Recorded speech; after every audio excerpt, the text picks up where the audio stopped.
Welcome to English Pod. Today, we're diving into the world of romantic conversations. Aline, have you noticed how often couples need to have serious talks to move their relationships forward? Absolutely, Mr. Majesty. These conversations, sometimes starting with, "Can we talk?" are crucial. They help both people express feelings, clarify intentions, and build trust.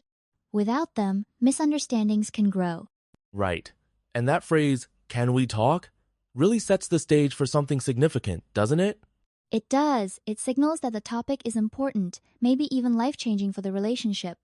It's a gentle warning that the following conversation could be emotional or bring up big decisions. Let's explore can we talk a bit more. When someone asks this, it's not about small talk or casual chat. Aline, what kinds of topics usually follow this question? Usually, it's a precursor to serious issues like the future of the relationship, concerns, or even confessions. It's almost never about trivial things, like what to have for dinner. That's true. If my friend says, can we talk, at work, I brace myself, expecting news about a promotion or maybe even layoffs. The phrase creates an emotional pause, preparing listeners for something weighty. Exactly. In fact, studies in communication show that setting a serious tone beforehand increases the listener's attention and emotional readiness, making it more likely for both sides to be honest. Now, another phrase from our dialogue stood out, I love you versus I'm in love with you. Can you break down the difference for us, Aline? Of course, "I love you" can refer to deep affection like for family or close friends. "I'm in love with you" is reserved for romantic feelings, where there's passion and desire to build a future together. That's such an important distinction. In English, saying I'm in love with you often implies exclusivity and commitment, while I love you is broader. Exactly, and it can lead to misunderstandings if used interchangeably. In some cultures, there's only one word for love, which can make English relationship talk feel more nuanced. Let's transition to another powerful phrase. Where is this relationship going? Why do people ask this, and what does it reveal? When someone asks this, they're seeking clarity about the future. Are we moving towards something long-term, or just seeing where things lead? It's an emotionally vulnerable question, often spurred by uncertainty. And this phrase isn't just for relationships. You might hear, where is this project going? Or where is my career going? In each case, it's about direction and expectations. Right, and in relationships, it can lead to defining boundaries, discussing commitment, or even realizing that two people want different things, which, though tough, is sometimes necessary. Speaking of direction, English is full of metaphors about relationships as journeys. For example, we talk about moving forward together or hitting a crossroads. How do these analogies help us understand love? Metaphors simplify complex emotions.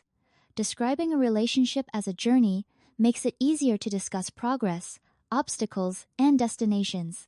Saying, "We've hit a bump in the road," frames conflict as temporary, not catastrophic. That's a great point. It also allows couples to talk about their relationship's trajectory without getting too personal or hurtful. If you say, we're not on the same path, it's less accusatory. Exactly. In cognitive linguistics, metaphors shape how we perceive problems and solutions.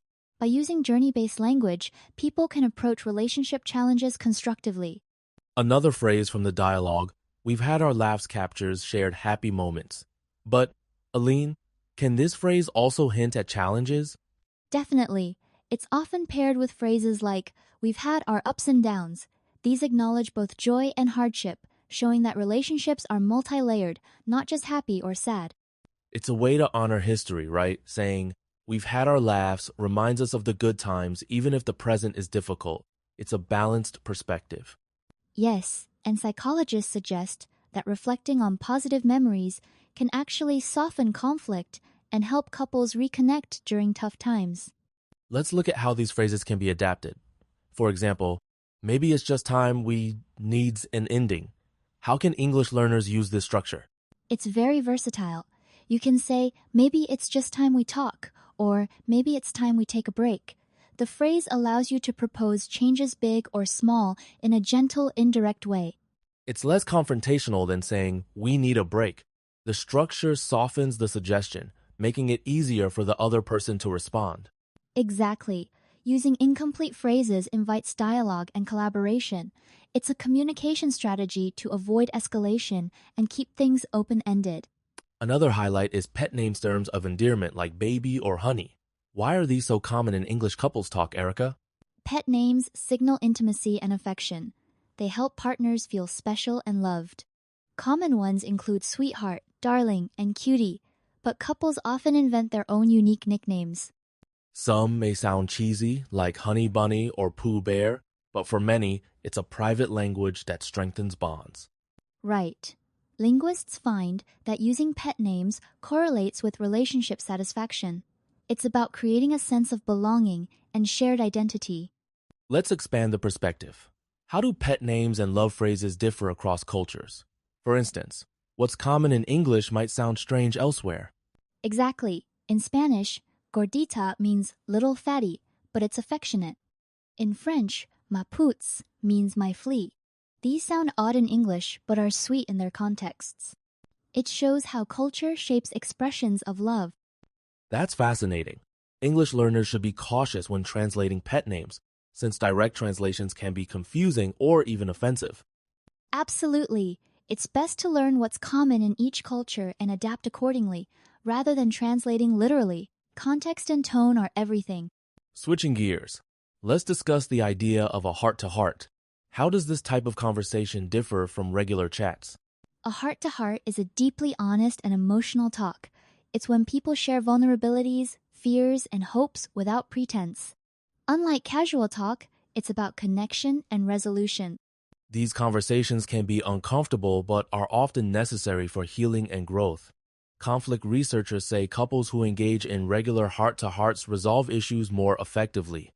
That's supported by the Gottman Institute, which found that emotional openness predicts long-term relationship satisfaction. Heart-to-hearts create empathy and prevent resentments from building up. To wrap up, how can English learners practice these phrases and structures in daily life, even if they're not in a relationship? Great question. Try adapting phrases for friends or family. Can we talk? Works for any serious topic. Use metaphors like, where is this project going? At work. Practicing helps you sound natural and prepared for real conversations. Role play is another excellent method. Imagine being in a dramatic scene, using pet names or expressing feelings. Over time, these phrases become part of your active vocabulary. Exactly. And don't be afraid to listen to native speakers' TV shows, podcasts, or movies, then mimic their intonation and usage. Immersion is the fastest way to master romantic English.